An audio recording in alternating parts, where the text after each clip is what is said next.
Hi guys, welcome back to Cooking with Didi. Today we'll be making some Cornish hens. I usually prefer this over turkey during Thanksgiving, and today I wanted to share my recipe with you guys. So to do that, I have some birds in here sitting in brine. I brine this for 2 hours. You can brine it overnight if you have the time, and I have in here some spices which I'm going to mix with some melted butter. And this season will also work for turkey, and also if you don't have small chicken and you have a large whole chicken, this season will work just fine for it. So you mix all your ingredients together just like I'm doing over here, and you're going to have something like this. And once you have the seasoning, it's time to work on the bird. So I took the birds out of the brine and I cut off the butt just like this. And after I remove the butt, you can keep it on if you prefer that, but I don't like it, so I took it off. So then I began to stuff my bird with some onions today. You could stuff it with onions and garlic. You could stuff it with carrots. The bigger the bird, the more stuffing it can take.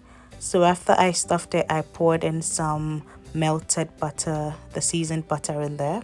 And then we started rubbing the bird with some more spices. After that side was seasoned, we laid it flat on our grease tray and brushed it some more with the spices over there. The chicken is laying on some lemon slices. So once everywhere was well seasoned, I tied the legs of the birds together just like this. That's why the birds look like they are dancing mapuka or something.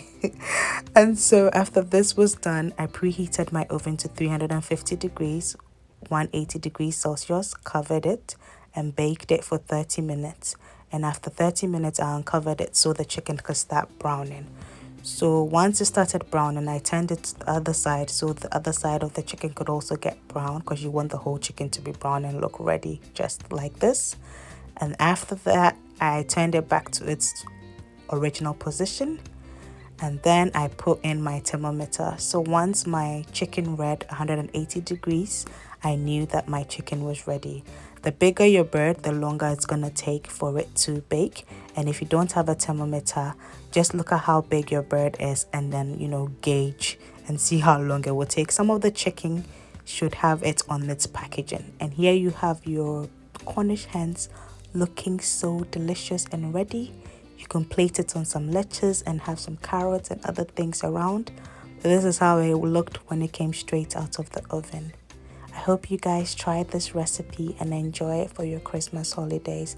Thank you for watching, and don't forget to like, subscribe and share this video, and I will see you in the next recipe video. Bye.